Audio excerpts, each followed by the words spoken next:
Bueno, entonces vamos a empezar, perdón los problemas técnicos, pero no es mi computadora.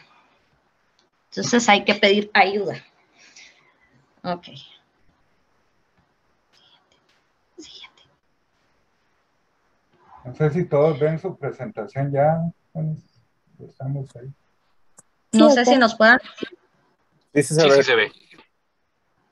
¿Ahora sí? Ok. Bueno, ¿qué es la TAC de hígado trifásica? La tomografía computada multicorte es una tomografía computada multicorte con técnica trifásica porque realmente es un estudio dinámico que lleva 3 fases y que nos va a brindar la oportunidad de caracterizar las lesiones hepáticas mediante la combinación de las imágenes obtenidas antes y después de la administración de medio de contraste intravenoso. Representa la modalidad de imagen inicial de elección para la evaluación del hígado debido a su disponibilidad general y al factor de costo moderado. Hago énfasis que se utiliza la TAC de hígado. Como todos ustedes saben, primero van a empezar con un ultrasonido y si en el ultrasonido detectan alguna lesión, pues el estudio o la modalidad de elección a seguir sería una TAC de hígado trifásica. Esta nos va a ofrecer una alta resolución espacial y nos va a permitir reconstruir con detalle las estructuras de interés, reduciendo notablemente la necesidad de procedimientos quirúrgicos de diagnóstico. Nos ayuda también a dar un diagnóstico más certero y también nos sirve para la evaluación de la respuesta al tratamiento. La TAC obviamente se conforma de 4 fases realmente. La fase simple, la fase venosa portal, la fase arterial y la fase tardía. Pero vamos a empezar definiendo que la densidad fisiológica del parénquima hepático en la tomografía computada multicorte en fase simple, es decir, en una fase sin contraste, esto va a variar individualmente entre 55 y 65 unidades Hounsfield. Por lo general, el parénquima hepático normal aparece homogéneo y su densidad es superior a la del vaso en más o menos 10 unidades Hounsfield. Sin embargo, el intervalo interindividual en la densidad hepática va a estar condicionada dependiendo de la grasa y del glucógeno. El aumento de la deposición difusa de grasa nos va a conducir a una disminución en la densidad, mientras que el aumento del glucógeno se va a reflejar como un aumento de la densidad. La circulación de la sangre en el hígado se basa básicamente en 2 componentes principales. Esto a través de la arteria hepática y de la vena porta. Debido a este doble funcionamiento de suministro sanguíneo, los patrones de reforzamiento del contraste extracelular del parénquima y los cambios asociados en la densidad del tejido a través del tiempo van a seguir un modelo multicompartimental complejo, que es lo que nos va a ayudar a evaluar la lesión.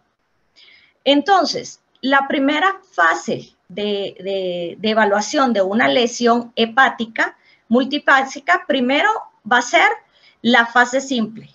¿Por qué la fase simple? Porque esta nos va a ser útil para la identificación de las calcificaciones, para evaluar si hay hemorragias, para evaluar lo que es una enfermedad hepática difusa. Aquí hablo de infiltración grasa para evaluar también los bordes del hígado.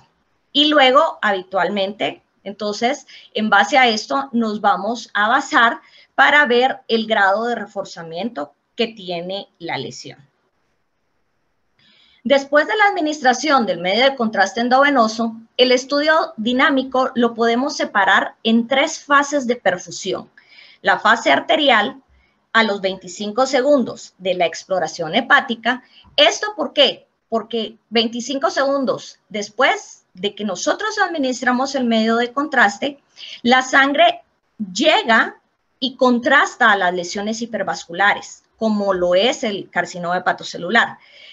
Además, es en esta fase donde el hígado capta intensamente el contraste, la lesión capta intensamente el contraste y el resto del parénquima hepático va a permanecer relativamente hipodenso. ¿Esto por qué? Porque aún no ha recibido sangre opacificada por la vía portal. En la fase venosa portal, a los 60 segundos, vamos a estudiar el hígado cuando ya tiene suficiente cantidad de sangre a los sinusoides portales más periféricos y esto nos va a ayudar a difundir el medio hacia el espacio extravascular. En esta fase se obtiene la máxima captación parenquimatosa del contraste y es precisamente durante esta fase cuando se maximiza la detección de lesiones hipovasculares, como por ejemplo las metástasis. La fase de venosa tardía o la fase de equilibrio, esta usualmente ocurre entre los 90 segundos y los 2 minutos. El contraste acá ya se ha distribuido por todo el intersticio y entonces hay una caída de la captación parenquimatosa y arterial. A esto es a lo que nosotros llamamos el washout. La principal diferencia entre las lesiones benignas con las lesiones malignas básicamente se va a dar en el patrón de reforzamiento o lo que nosotros llamamos la ausencia de lavado.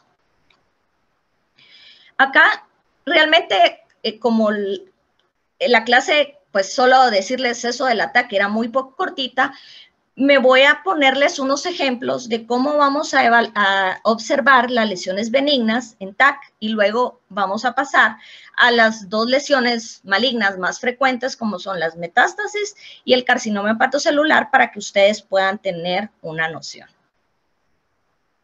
El hemangioma, pues, es el tumor hepático benigno más frecuente. Pueden ser únicos, que es la mayoría de veces, o bien pueden ser múltiples. Se van a observar como lesiones de baja densidad o hipodensas, bien delimitadas en el estudio sin contraste. Tras la administración del medio de contraste, pueden presentarse 3 tipos de reforzamiento, esto dependiendo del tamaño. Un reforzamiento nodular, empezando desde la periferia de forma centrípeta, y en la fase tardía se verá como una lesión hiperdensa. Eso puede ser en las lesiones medianas. Un comportamiento de reforzamiento homogéneo inmediato en la fase arterial. Esto usualmente en lesiones menores de 1 centímetro. Y un reforzamiento periférico centrípeto con persistencia de una zona central hipodensa en fase tardía que puede corresponder ya sea a cicatriz o a un área de trombosis cuando son lesiones de gran tamaño. Acá podemos observar que en la primera observan ustedes la lesión de baja densidad y van a ver el reforzamiento alrededor del mismo. O sea, sin contraste ustedes lo van a ver como una imagen de baja densidad. Obviamente, pues la lesión no se puede caracterizar, pero como les había dicho antes, nos puede servir para evaluar la presencia de calcificaciones. Este es un paciente que tiene un hemangioma de gran tamaño. Ustedes pueden ver la lesión nodular y observar cómo el realce va pues periférico y es un reforzamiento centrípeto. La hiperplasia nodular focal es el segundo tumor benigno más frecuente después del hemangioma. Tiene mayor incidencia en mujeres jóvenes. Histológicamente, pues se va a comportar como un tumor hiperplásico que conserva los mismos componentes del tejido hepático normal, pero con una arquitectura alterada. Esto es la suma de hepatocitos normales, células de Kupffer y conductos biliares primitivos no conectados con la vía biliar normal. La característica de la hiperplasia nodular focal es que presentan una cicatriz central de tejido fibroso con estructuras vasculares dilatadas y ectásicas. Y en la tomografía multicorte, sin contraste endovenoso, va a ser una lesión homogénea, bien definida, que puede ser hipo o isodensa con respecto al parénquima hepático.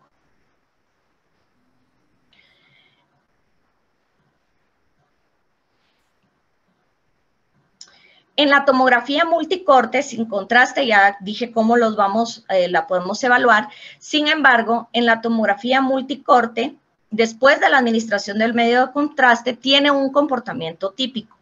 En la fase arterial, la vamos a ver como un reforzamiento intenso. En la fase portal, puede ser isodenso o ligeramente hiperdenso con respecto al resto del parénquima hepático. En la fase tardía, la lesión es totalmente isodensa, o sea, no se visualiza, excepto porque en muchas ocasiones puede producir efecto de masa sobre el parénquima adyacente y la cicatriz central, al estar menos vascularizada, no va a reforzar en la fase arterial. Sin embargo, en la fase tardía va a mostrar cierta hiperdensidad cuando ya el resto de la lesión se ha hecho isodensa. Y esto es, pues, lo que nos guía para hacer el diagnóstico. Pueden ustedes observar, acá están, pues, las 4 fases. Vean, acá la lesión apenas si se logra definir, es isodensa al parénquima. En la fase arterial, ustedes van a ver que está hiperdensa, hay un reforzamiento pues homogéneo. En la fase venosa empiezan ustedes a ver que ya es mínima y es isodensa al resto del parénquima hepático, y acá pues tal vez no se define tanto, sin embargo pueden ver esta como estrellita, digamos que corresponde a la cicatriz central. Otro ejemplo, pueden observar la lesión de baja densidad, la fase arterial, donde ven que la cicatriz persiste hipodensa. En la fase venosa tardía, en la portal tardía, que le llamamos nosotros, en la portal, perdón, persiste, acá ya hay washout, sin embargo, la lesión, el centro de la lesión persiste hipodenso con cierto realce, y en la fase de equilibrio, ustedes pueden observar cómo la cicatriz central de la lesión permanece brillante y el resto de la lesión es exactamente de la misma densidad que el parénquima hepático. Los adenomas son tumores poco frecuentes, histológicamente formados por hepatocitos bien diferenciados, sin conductos biliares ni triada portal. Pueden presentar áreas intralesionales de necrosis y de hemorragia. Son más frecuentes en las mujeres que toman anticonceptivos orales y en hombres que toman esteroides anabólicos, así como en pacientes con enfermedades por depósito, como lo son la glucogenosis tipo 1 o la diabetes. La mayor parte de estos van a ser solitarios en un 80%, y entre un 1 y un 5% pueden evolucionar a un carcinoma hepatocelular. Actualmente, pues, los adenomas se van a clasificar en 3 subgrupos, esto dependiendo también de su genotipo. En la tomografía, en la fase sin contraste, las vamos a observar como lesiones bien definidas, isodensas o ligeramente hipo, y en algunas ocasiones también las podemos observar hiperdensas al resto del parénquima. Pueden presentar una densidad heterogénea, esto cuando han sangrado o bien cuando tienen necrosis. En las fases dinámicas son lesiones hipervasculares, ya que van a mostrar importante reforzamiento en la fase arterial, y en la fase venosa, portal y tardía se pueden diferenciar según el subtipo. Usualmente nosotros igual cuando hacemos el diagnóstico no vayan a creer que ponemos el subtipo, sino únicamente se da como adenoma y ya nada más, ¿verdad? Pero digamos que sí está clasificado en un artículo de la CERAM, sí lo clasifican como en el subtipo inflamatorio, cuando hay persistencia de reforzamiento. En el adenoma HNF1A mutado, este se va a observar isodenso con respecto al parénquima normal, porque tiene la beta-catenina mutada. Es decir, va a ser hipervascular en la fase arterial con lavado del medio de contraste y es similar al carcinoma hepatocelular. Es por eso que muchas veces, si al radiólogo le queda la duda, pedimos que la paciente pues vaya mejor a un estudio complementario como es la resonancia magnética. Acá un ejemplo de la lesión, acá únicamente les puse la fase arterial, vean ustedes la lesión, el área de cómo realza la misma y estas áreas de baja densidad que corresponden a áreas de necrosis. En esta es la fase portal, pues ya la lesión lavó completamente o casi completamente y en la fase, esta es otra fase, otro ejemplo de fase arterial, donde podemos ver que apenas empieza a realzar, sin embargo, vean ustedes que el área de necrosis sí es importante. Y si ustedes se dan cuenta, también esta paciente tiene pues un hematoma, este adenoma pues sangró. Cuando uno ya lo ve con más detenimiento, acá no tengo la fase simple, podemos ver estas como arecitas más hiperdensas hacia la periferia. Esas son pues áreas de sangrado. El quiste simple hepático, pues ese realmente pues no necesita mucha ciencia y uno los puede ver perfectamente bien durante una evaluación mediante ultrasonido. Pero pues también cabe mencionarlos porque los podemos ver durante la evaluación de la tomografía y estos pues pueden ser únicos o múltiples. Puede presentarse también el contexto de una enfermedad poliquística. Esto muchas veces se ve cuando el paciente tiene enfermedad renal poliquística y en tomografía multicorte pues los vamos a ver como lesiones hipodensas de baja densidad con una densidad de aproximadamente 5 a 15 unidades Hounsfield, que es líquido, y se van a comportar como lesiones avasculares tras la administración del medio de contraste. O sea, esta lesión ustedes la van a ver de bordes bien definidos, de baja intensidad de señal y no les va a captar el medio de contraste en ninguna de las tres patrones, o sea, en ninguna de las tres fases de la tomografía. Acá viene y empieza el dolor de cabeza de todos, pues los nódulos de regeneración obviamente van a ser más frecuentes en el hígado cirrótico. Estos pueden mostrar un carácter confluente y por tanto deben de cumplir con algunos criterios mayores de reforzamiento en fase arterial y de lavado de contraste de forma precoz en las fases portal y en la tardía. Acá ustedes pueden ver en el ultrasonido, se ve la lesión hipoecogénica de bordes definidos, sí, de aspecto sólido. Y cuando este paciente va a la tomografía, en la fase arterial ustedes pueden ver que el nódulo sí muestra un realce homogéneo e intenso. Este es un corte más abajo y persiste la lesión pues hipervascular. Creo que no me cargó la siguiente. Bueno, esas eran pues las lesiones benignas y luego pasamos a las malignas que podemos evaluar mediante TAC y voy a empezar por las metástasis. Las metástasis son el tumor hepático maligno más frecuente y ocurren hasta 18 veces más que los tumores primarios.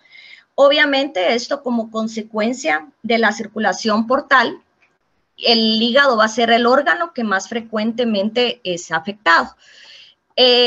Usualmente las metástasis hepáticas pueden o vienen de pacientes con antecedente de carcinoma colorectal, carcinoma de páncreas, cáncer de mama o algún otro tumor como lo son los tumores neuroendocrinos.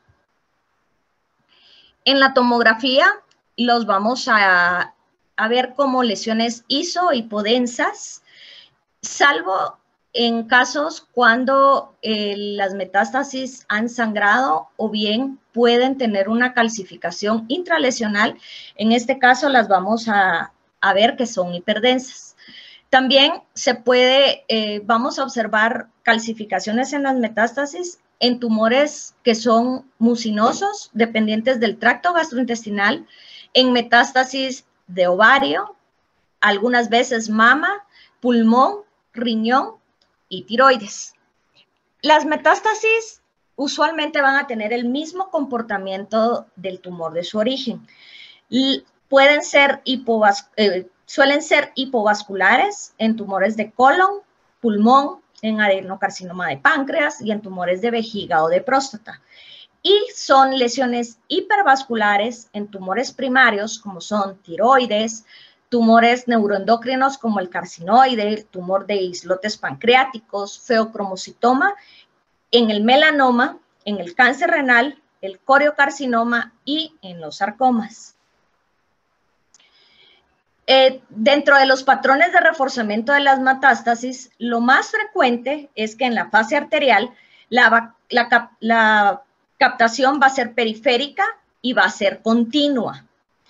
En las metástasis homogéneamente hipercaptantes van a ser menores de 1.5 centímetros usualmente, y las metástasis heterogéneas que ya tienen fibrosis y necrosis central son lesiones que son mayores de 3 centímetros y que van a tener mínima o bien que van a tener mínima captación periférica, como son las lesiones hipovasculares. En las fases portal y venosa tardía, el patrón más frecuente es la captación progresiva incompleta. En menor grado se pueden observar también lesiones que se hacen isodensas con el resto del parénquima o que persisten con una mínima captación periférica. El fenómeno de lavado o washout periférico se ha descrito como hallazgo típico de metástasis. ¿Esto en qué consiste? En la desaparición del contraste en la periferia de la lesión en las fases retardadas. Y esto se va a dar más frecuente en las pacientes que tienen metástasis hipervasculares. ¿Por qué? Porque supone una mejor vascularización arterial y venosa en la periferia, que es donde se va a situar el tumor viable, y al centro, pues va a tener usualmente fibrosis o necrosis. Como ya les había dicho, pues en la TAC podemos ver el aspecto variable, sin embargo, usualmente van a tener un comportamiento hipodenso. Pueden presentarse sin realce en un 35%, con realce periférico en un 37%, realce heterogéneo en un 20% y un realce central en un 8%. Acá ustedes pueden observar, pues este paciente ya tiene ascitis, tiene hipertrofia del lóbulo hepático izquierdo, está un poquito aumentado de tamaño, tiene la ascitis, y ustedes pueden observar las lesiones como muestran un realce completamente periférico con su centro de baja señal, de baja intensidad, que son lesiones, acá eso corresponde al área de necrosis de la lesión, y pues esto es un paciente con metástasis por CA de colon. Estos son otros ejemplos, pueden observar en la fase arterial, el realce que tiene las lesiones es un realce anular. Esta es una captación, en fase arterial, una captación, digamos, periférica. Otro patrón de reforzamiento como es este, que son lesiones hipervasculares. Sin embargo, si ustedes se dan cuenta, la captación es homogénea. Toda la lesión es hipervascular. En esta otra imagen tienen una captación heterogénea. ¿Esto por qué? Porque la lesión tiene pues bastante necrosis, entonces vean el realce en toda la periferia de la lesión. Las que tienen captación mínima, o las hipovasculares, ustedes ven en la lesión pues no enciende incluso estando en una fase puramente arterial. Lo que les explicaba anteriormente, la captación progresiva incompleta, esto ya es en la fase portal retardada, ya el lavado obviamente se va haciendo un poquito más evidente. Acá vuelvo a enseñar la lesión con la captación mínima. Aquí está el halo donde está captando la lesión, y como ya en la fase de equilibrio, la lesión, pues obviamente, si ustedes ven, son casi que isodensas al parénquima, o sea, ya son pues imperceptibles, salvo tal vez esta que es un poquitito más grande, que todavía la ven ustedes un poquito hipervascular. Sin embargo, en la otra fase de equilibrio, pues ya no hay medio de contraste y ya la lesión es isodensa. Otra cosa que quería decirles es cómo nos puede ayudar en la evaluación de pacientes que ya fueron sometidos a tratamiento. Para esto sí tengo que hacer énfasis en que para poder nosotros hacer una comparación y poder dar un RECIST de las lesiones, necesitamos tener, pues, usualmente o mejor dicho, necesitamos tener la tomografía o el estudio previo al tratamiento para que nosotros podamos hacer la medición de las lesiones y poderles, pues, decir si la lesión ha respondido o no, si han aumentado en tamaño, en número. Para esto, pues, también nos es útil la tomografía. Y pues lo último es lo del carcinoma hepatocelular, que no me voy a detener mucho en esto, ya todos lo sabemos, que el principal factor de riesgo para su desarrollo es la cirrosis, especialmente está relacionado con la hepatitis viral crónica tipo C, también en pacientes con cirrosis alcohólica, cirrosis causada por hemocromatosis, la cirrosis biliar primaria, pues son las causas. Lo que me voy a basar, pues, es cómo van ustedes a ver la lesión o un hepatocarcinoma en una tomografía. Entonces, vamos a decir que el hepatocarcinoma está caracterizado por tener un reforzamiento en fase arterial que es intenso, seguida de un lavado o un washout rápido en la fase venosa portal. En ocasiones, el carcinoma hepatocelular puede ser hipovascular y no mostrar reforzamiento intenso en la fase arterial.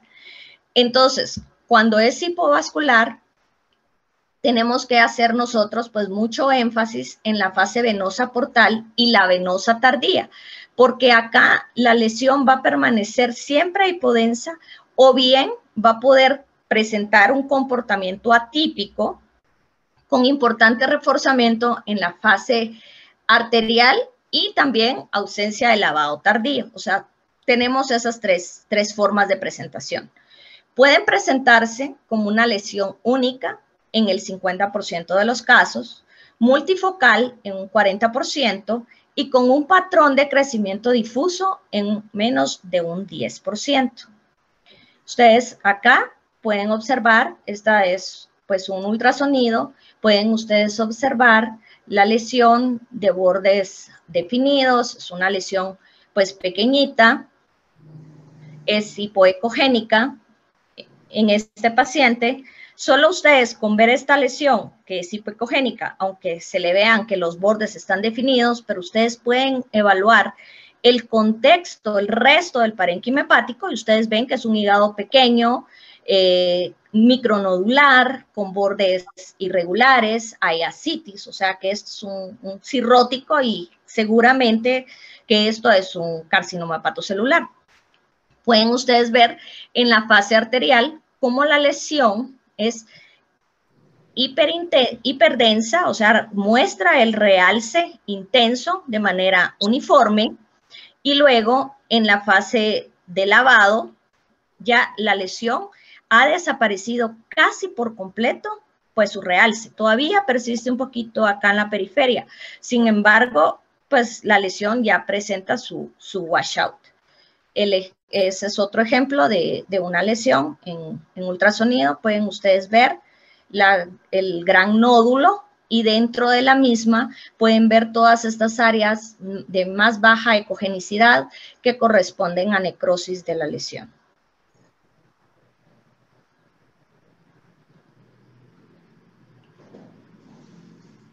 La tomografía pues también nos puede ayudar, o mejor dicho, ayuda a los cirujanos para lo que es la planeación de la volumetría hepática, para que nosotros podamos pues decirles más o menos, o sea, darles con exactitud cuánto es el volumen que van a tener de disponibilidad o disponible sano a la hora de que hagan ellos su planeación quirúrgica. Entonces, este es pues otro beneficio de lo que es de la tomografía. Y tal vez como para terminar, solo empezar o darles un avance de lo que es el IRRADS. Quiero hacer énfasis de que el IRRADS se usa única y exclusivamente para categorizar lesiones en pacientes cirróticos. No utilizamos IRRADS en una lesión en un paciente con un hígado sano. Entonces, pues el IRRADS se creó para hacer un sistema estandarizado para que existiera un mismo criterio o criterios comunes para poder interpretar y describir las lesiones hepáticas. Se dio por primera vez en el 2008 cuando el ACR reunió a un comité interdisciplinario de expertos para desarrollar el IRRADS. Y entonces se creó el sistema de consenso que pretendía, o pretende, mejor dicho, suplir necesidades de estandarización. ¿Esto para qué? Para que el radiólogo, el oncólogo y el cirujano de hígado, pues los tres estemos en el mismo contexto, hablemos el mismo idioma y se le pueda dar un manejo a las lesiones.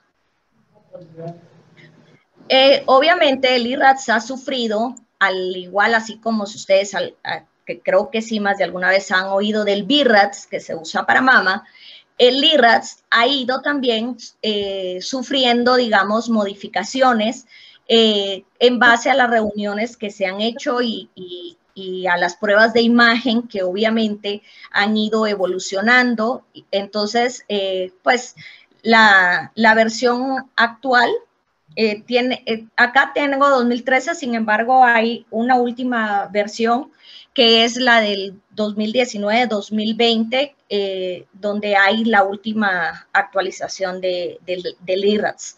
Realmente, pues su funcionamiento es práctico, es sencillo y obviamente pues va a reunir varios contextos o varios criterios que se deben de cumplir para que nosotros podamos establecer a la lesión, en qué estadio está la lesión.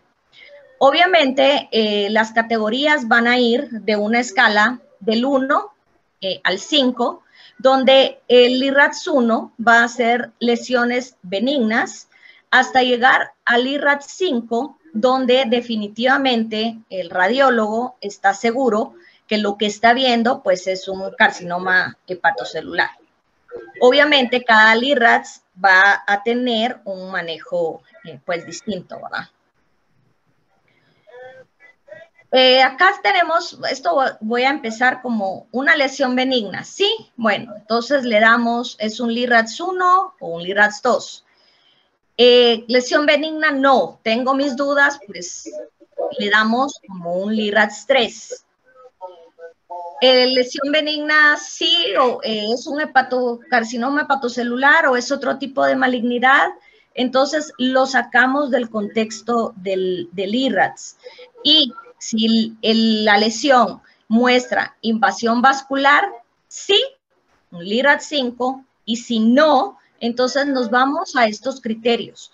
Las características mayores, si tienen hiperrealce arterial, sin hiperrealce arterial o hiperrealce arterial.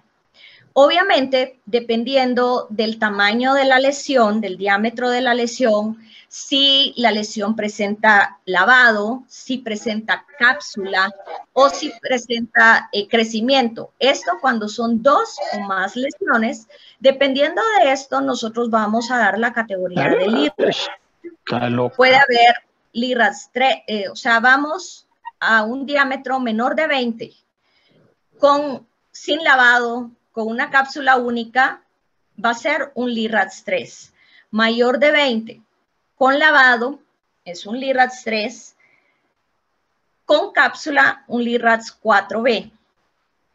Si son lesiones menores de 10, con lavado, pero sin lavado son LIRADS 3. De 10 a 19, sin lavado, es LIRADS 3. Y mayor de 20, pero no muestra lavado, LIRADS 4B. Cuando las lesiones muestran una cápsula, entonces va mayor de 20, 4B, menor de 10, 4A, de 10 a 19, 4A, y mayor de 20, un LIRADS 5B. Estos son los criterios mayores que utilizamos, pues es si hay un hiperrealce arterial, el lavado portal tardío, la presencia o no de la cápsula, el diámetro que muestre la lesión, que usualmente, pues, debe, ya les dije yo los diámetros antes para que se pueda categorizar la lesión, y el crecimiento. Esto cuando, pues, se vio la lesión la primera vez y se sugiere que se haga un estudio de control en 3 meses y hay crecimiento de la lesión. Obviamente esto se los estoy dando así como muy rapidito porque esto ya es pues como que otro tema, ¿verdad? El hiperrealce arterial, esto se va a ver si esta característica está presente cuando al menos en una parte de la lesión haya un mayor realce en fase arterial en relación al resto del parénquima hepático. Muchas veces se puede adquirir o se sugiere adquirir imágenes en fase arterial hepática tardía. Esta es la característica más importante y más consistente para el diagnóstico de imagen del carcinoma hepatocelular, ya que este refleja el desarrollo de la neoangiogénesis tumoral. En el lavado portal o tardío, pues ya como les había mencionado antes, va a haber una reducción del realce de una lesión en comparación con el resto del hígado. Es por esto la evaluación en esta fase del lavado, ¿verdad? Del washout. Esta va a ser otra característica cardinal en el diagnóstico de imagen del hepatocarcinoma. El diámetro mayor, que va de borde externo a borde externo de la lesión. Esta, pues obviamente, debe de ser bien medida y se debe de incluir a la cápsula a la hora de hacer la medición. Y teniendo en consideración al diámetro, vamos a establecer los 3 intervalos para poder clasificar los hallazgos o las lesiones. Si son menores de 10, de 10 a 20 o de 20 o más. El primer límite es el diámetro que va a considerar a las lesiones de 10 milímetros. Y esto porque muchas veces las lesiones de menos de 1 centímetro tienen poca probabilidad de ser hepatocarcinomas. Sin embargo, hago la aclaración también que muchas veces si la lesión es muy pequeña, puede ser difícil la evaluación en la TAC. Entonces, se les hace seguimiento. Por eso es que una lesión menor de 1 centímetro nunca va a poder ser considerada como un LIRADS 5, ¿verdad? Como un hepatocarcinoma seguro. Entonces, ¿qué hacemos en estos casos? Se hace un estudio de seguimiento, pues a corto plazo, Y si, digamos, la lesión siguiera del mismo tamaño, ahora contamos con medio de contraste hepatoespecífico y podemos llevar a este paciente a una resonancia magnética. El otro límite de diámetro lo vamos a establecer en los 10 a 20 y este usualmente es el límite que utilizamos para caracterizar lesiones LIRADS 3, LIRADS 4 o lesiones LIRADS 5, que obviamente no van a ser benignas, ¿verdad? Y la apariencia de la cápsula. La cápsula tiene que tener un borde periférico con un hiperrealce en la fase portal o tardía, puesto que en este caso el parénquima más grueso o evidente del que los bordes cirróticos del resto hepático hacen sospechar de un hepatocarcinoma. El crecimiento, pues como ya les había dicho, eso es cuando uno tiene ya un estudio de base que no era muy grande la lesión o no era totalmente categórica, se hace el control y si hay un incremento de al menos un 50% del diámetro en 6 meses o menos, pues también nos vamos a ir ya hacia un LIRADS 4 o un LIRADS 5. Esto es a grosso modo, esos son los criterios principales y también podemos utilizar los criterios auxiliares que realmente no permiten una clasificación fiable, por eso es que son considerados criterios auxiliares y estos pues sí ya pueden ser utilizados a criterio de cada radiólogo. Esto ya es para ajustar el hallazgo y básicamente uno los va a aplicar en base a si favorecen la probabilidad del hepatocarcinoma. O sea, esto es si yo tengo un estudio previo y luego hago un control y en este creció, yo puedo cambiar mi LIRADS, digamos, de un LIRADS 3 que ameritaba un seguimiento a pasarme a un LIRADS 4. Sin embargo, no voy a pasar del LIRADS 4, ¿verdad? Y también esto mismo nos puede venir y si la lesión era muy pequeña, pero le hicimos una resonancia con hepatoespecífico y en la hepatoespecífico nos parece que es una lesión pues ya benigna, digamos, entonces vamos a cambiar también la categoría o si subió la vamos a subir, o sea, esto sí ya depende del radiólogo y de estudios, criterios de estudios previos.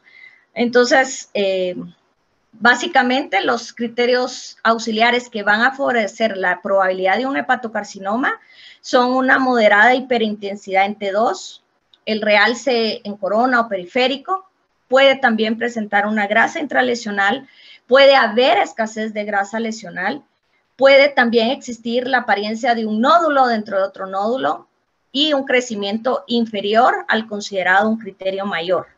Puede haber restricción de la difusión en resonancia, puede presentarse también arquitectura en mosaico, escasez de hierro lesional o también cuando hay producto hemorrágico, o sea, cuando hay sangrado en la lesión. Los criterios que van a favorecer la probabilidad de benignidad son hiperintensidad de la lesión en T2, es homogénea e intensa, bien hipointensidad en T2, puede no presentar distorsión de los vasos, un realce similar al de los vasos, una reducción en el diámetro o una estabilidad del diámetro a lo largo de 2 años o más. Esto son los criterios que podemos utilizar nosotros como radiólogos. Y pues muchas gracias, no sé si hay alguna duda. El LIRADS es un poquito confuso, entonces sí es de verlo con detenimiento y tal vez con un poquito más de ejemplos para que se pueda entender mejor. Pues gracias, doctora Lisbeth. Fue un panorama bastante amplio de todas las imágenes tomográficas. El doctor Luis Fernando, adelante, pueden levantar su mano para pedir la palabra. Adelante, Luis Fernando. Buenas noches, doctora. Muchas gracias por la conferencia. Sí, la escala de IRAS pues ha venido un poco a estandarizar la forma de que hablemos de tomografía en hepatocarcinoma. También está validado en hepatitis B crónica, aunque no haya cirrosis. Y siempre en cirróticos, pero que la causa de la cirrosis no sea congénita, ya que la probabilidad de que sea un hepatocarcinoma es bastante bajo. Entonces, pues sí, en cirróticos y en pacientes con hepatitis B crónica mayores de 18 años. Para esto, pues nos ha simplificado un poco más el reporte para que todos pues hablemos el mismo idioma a la hora de hablar de estudios de imágenes en hepatocarcinoma. Bueno, muchas gracias, doctor. A usted, gracias. No sé si hay algún otro comentario. Para mientras, doctora, Ajá. creo que reportan ahí en todas las tomografías y ultrasonidos de esteatosis hepática. Ese diagnóstico lo vemos muchas veces repetido en los exámenes tomográficos. De repente no es este el tema, pero es un buen momento, creo yo, para aclararlo. Ya que tenemos hepatólogos y cirujanos, etcétera, y gastos. Bueno, nosotros reportamos esteatosis hepática o infiltración grasa hepática, con cualquiera de los dos términos son válidos, cuando tanto en el ultrasonido, bueno, si estamos hablando de ultrasonido, podemos comparar, digamos, la ecogenicidad que tiene el hígado respecto a la ecogenicidad con el riñón o bien a la ecogenicidad con el vaso. Si el hígado se ve hiperecogénico, o sea, un poquito más alta la ecogenicidad en un ultrasonido, pues vamos a hablar que hay cambios por infiltración grasa. En la tomografía también el hígado acá va a presentar una disminución de la densidad, y cuando nosotros, digamos, colocamos para hacer la medición de las unidades Hounsfield y medimos la densidad hepática en comparación con la densidad del vaso, esta va a ser un poquito más baja que la del vaso. Ahí también nos referimos a cambios de infiltración o de esteatosis hepática, ¿verdad? Que también últimamente, o digamos que yo hago ultras y veo TACs, y digamos que ahora de 10 ultrasonidos abdominales que uno hace, pues por lo menos 7 tienen cambios de infiltración grasa. O sea, creo que será algo también de la dieta, ¿verdad? Porque antes no se veía tanto. Gracias. Doctor Rodolfo. Buenas noches a todos. Lisbeth, muchas gracias por su excelente presentación. Con respecto al tema, tenemos que recordar, cuando hablamos de hígado graso, tenemos que hablar de dos tipos de pacientes: del hígado graso alcohólico y del no alcohólico. Como radiólogos, hubo lo que se toma en cuenta, además de la ecogenicidad y la densidad en la tomografía, es la ecoestructura y la estructura del hígado. Tenemos que correlacionarlo también con la forma y el tamaño que tiene, porque un aumento en la ecogenicidad y en la densidad correlacionado con todos estos cambios te pueden sugerir que tenés una infiltración grasa, pero sí depende del paciente que se estás tratando, ¿verdad? Porque puede ser un paciente que nada más esté aumentado de peso y no necesariamente tiene que ser, ¿cómo se llama?, todo el hígado. Recordemos, también pueden haber infiltraciones grasas geográficas, que se miran también como infiltraciones grasas difusas, ¿verdad? Que pues sí tienen ciertas delimitaciones y se pueden dar hasta segmentariamente.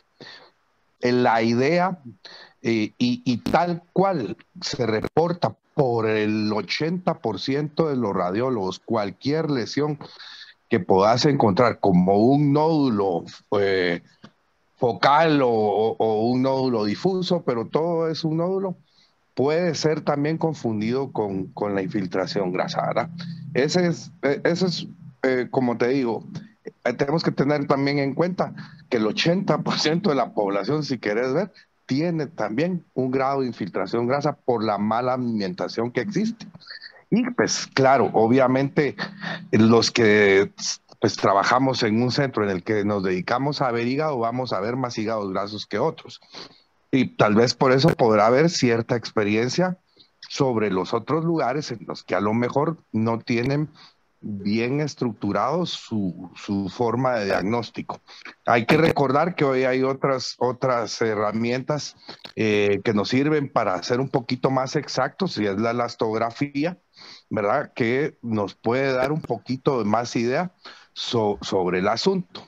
Y hay máquinas que se atreven a decir hasta el grado, según las comparaciones ahí, según los kilopascales o las unidades por segundo que se midan. Pero hay aparatos que lo dan y hay aparatos que no. Depende de la marca y del registro que tengan, ¿verdad? Pero sí, es un diagnóstico que a veces, como decís, puede estar presente y no necesariamente exista. Gracias. Y de hecho, hay veces, como bien dice el doctor Rosenberg, hay veces que han llegado casos que dicen que tiene un nódulo y realmente pues sí no es un nódulo, sino es una zona de infiltración grasa geográfica.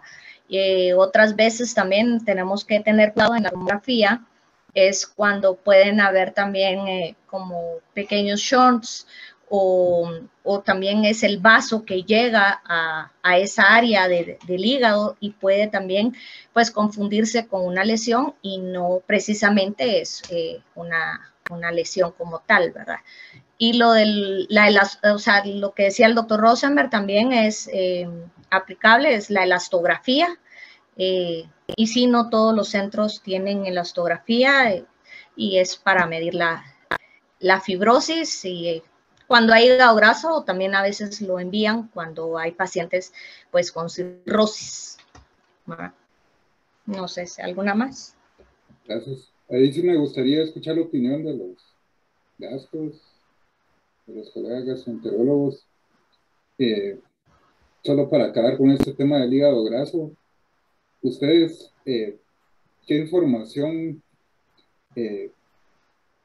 diagnóstica cuando se reporta hígado graso en el ultrasonido, en la tomografía, sugieren que hagamos algo más, el médico que vea al paciente y que traiga este reporte? Bueno, cuando nos reportan hígado graso, lo principal es estimar el riesgo de fibrosis. Hay escalas muy fáciles para calcular. FIB4 es una de ellas. Entonces, si tiene una probabilidad de fibrosis, en ese momento, pues sí tendríamos que pedir un FibroScan, que los kilopascales pues miden fibrosis. Y ahora la mayoría de FibroScan está en la modalidad de parámetro de atenuación controlada, que ya nos va a dar una estimación de la infiltración grasa, ¿verdad? Entre S1, S2, S3 o S0. Entonces, si el ultrasonido, tomografía o cualquier estudio no invasivo reporta hígado graso, lo primero es ver el riesgo de fibrosis. Si hay riesgo de fibrosis, pues ya nos vamos a no solo a buscar la causa, que pues sí, la alimentación, la obesidad abdominal es importante, pues tenemos que investigar alcoholismo, virus C, virus B. Realmente cualquier trastorno inflamatorio del hígado va a manifestarse inicialmente como un depósito graso. Entonces, es cierto, casi todos van a tener eso, pero es importante investigar la causa, estimar el riesgo de fibrosis para ver si vale la pena hacer algún otro estudio para realmente estimar la fibrosis, ¿verdad? O sea, si ya, por ejemplo, si nos reportan que ya tiene cirrosis por el ultrasonido o por tomografía, pues ya no tendría, no aportaría algo extra hasta cierto punto pedir el FibroScan porque ya tenemos pues evidencia de bordes lobulares o signo de hepatopatía crónica. Pero importante, riesgo de fibrosis con escalas como FIB4 y buscar la causa. Excelente. No sé si alguien más.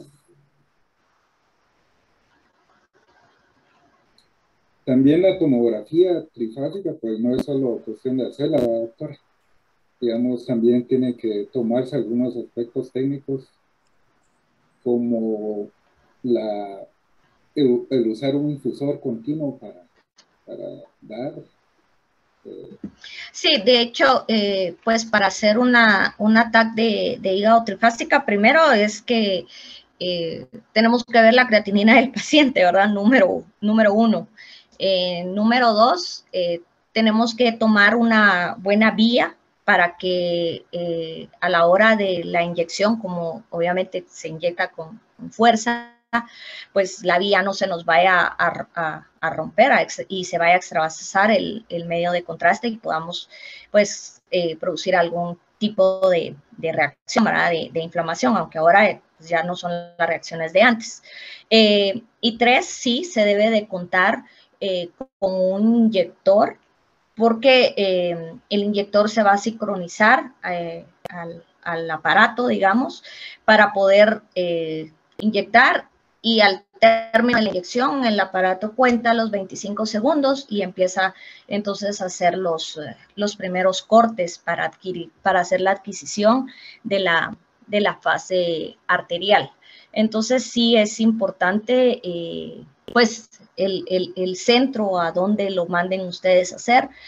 Creo que básico es que el estudio se haga bien. Eso significa que se administre una adecuada cantidad de medio de contraste y pues con inyector, no con la mano, porque yo he visto lugares donde no hay inyector y entonces dicen una trifásica, pero ahí está el pobre técnico o la enfermera empujando con la mano y el técnico adentro medio calculándole para ver si agarran la fase, ¿verdad?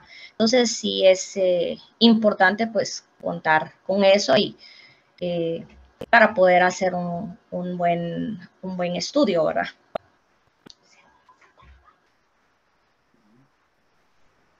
¿Algo más? Sí, yo solo quería, volviendo un poquito sobre los pasos que estábamos hablando de hígado graso, el gran éxito del hígado graso, de mencionar que hígado graso, por ejemplo, en estudios de ultrasonido, es el hecho de que al principio obviamente se empezó a, como es operador dependiente en cierta manera, como ver hígado graso tampoco es muy difícil. Como bien lo dijo el doctor Sandoval, el hígado se comporta con grasa al principio de una infección por hepatitis B o por virus C o por cobre o por lo que sea. Entonces se empezó a minimizar, y ese es el gran peligro del hígado graso, se empezó a minimizar la trascendencia del hígado. El hígado graso tiene su trascendencia y tal como lo dijo el doctor, ya sea con el API, que es otra de las inventada para el virus de hepatitis C, pero igual sirve para demostrar fibrosis avanzada. El NAFLD Fibrosis Score, que es otro que se puede utilizar, y por supuesto el FIB4. Si cualquiera de estos, ustedes tienen pruebas hepáticas alteradas, si tienen una fibrosis, tienen un ultrasonido con hígado graso, y cualquiera de estos tres da para o indeterminado o de fibrosis avanzada, entonces valdría la pena hacer un fibroscan. Esa es más o menos la secuencia de estudio del hígado graso actualmente. Al margen de eso, obviamente, está el enterarse clínicamente de qué pasa con el paciente, porque vemos pacientes que miden 1,55 m y pesan 210 libras, completamente desproporcionados. La primera cosa que uno debería hacer es un índice de resistencia periférica a la insulina, y seguramente ahí está la explicación del famoso hígado graso, aunque no tenga hipertrigliceridemia. O sea que el hígado graso va más allá de lo que alguien puede, de lo que alguien puede pensar que es simplemente una imagen. Sí vale la pena ponerle atención, y sí está demostrado que tener hígado graso a tener hepatitis no alcohólica hace la diferencia en cuanto a tiempo, pero existen cierto tipo de perfiles, por ejemplo en Latinoamérica, cierto tipo de perfiles de patrones de histocompatibilidad y en fin, que pueden generar un hígado graso especialmente agresivo, que puede entregar fácilmente un hepatocarcinoma. Recuerden que la vía para hepatocarcinoma pueden ser dos. Antes se decía solo los virus, ¿verdad? Virus B y virus. y después venía el hepatocarcinoma. Ahora el hígado graso tiene, digamos, caminos cortos para llegar a ciertas poblaciones y la mexicana es una de ellas. Entonces, lo tocaron y quería que por lo menos quedara como claro esto. Creo que no toda la gente le interesa el hígado graso, es ya cortos en cuanto empiezan a verlo, pero tiene mucha trascendencia y sobre todo se mejora mucho la calidad de vida si uno le pone atención a cuantidades. La mayoría de personas se entera de situaciones que ni siquiera imaginaba cuando uno va a fondo estudiando este tipo de situaciones. Gracias, Juan. Y si hay algún cirujano presente, ¿qué les interesa? ¿Qué creen que puede ser más valioso para definir una cirugía? ¿La resonancia de abdomen, resonancia trifásica o una tomografía trifásica?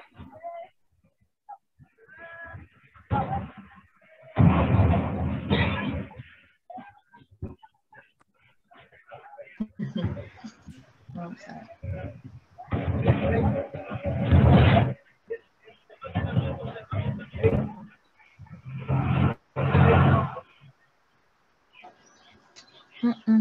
Pero ya nos andan operando.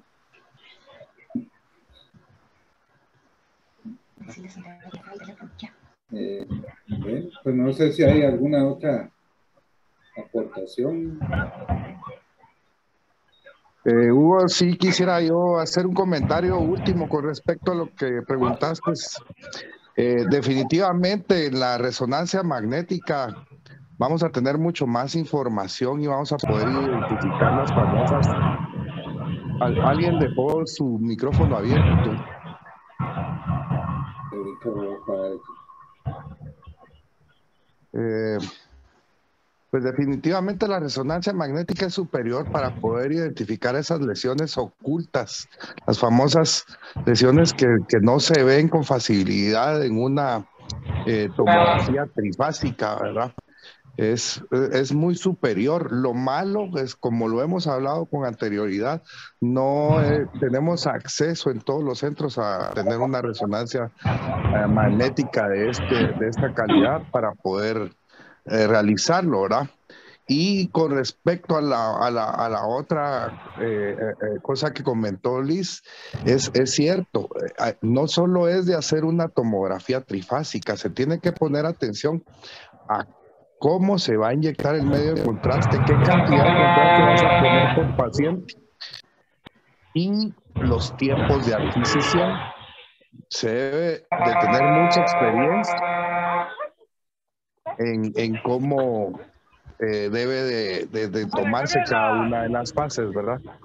Cada una de las fases debe de tomarse en un tiempo exacto para que podamos tener una imagen adecuada y que no se nos vayan las lesiones. Muchas gracias por permitirme la palabra.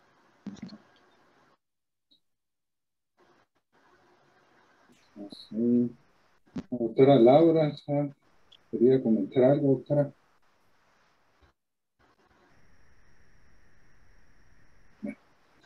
Entonces, pues gracias a todos por unirse a esta tercera sesión de los que nos gusta el hígado.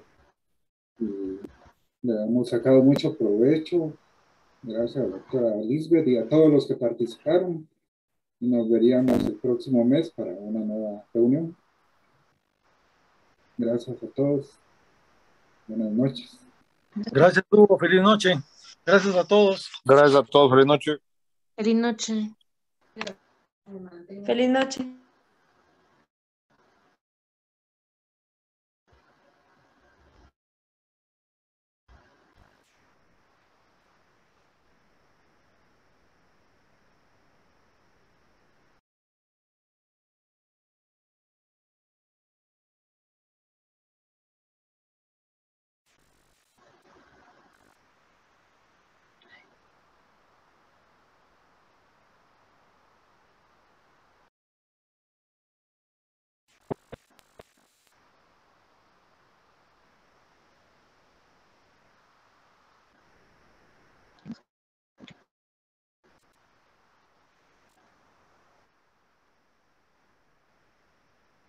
noche.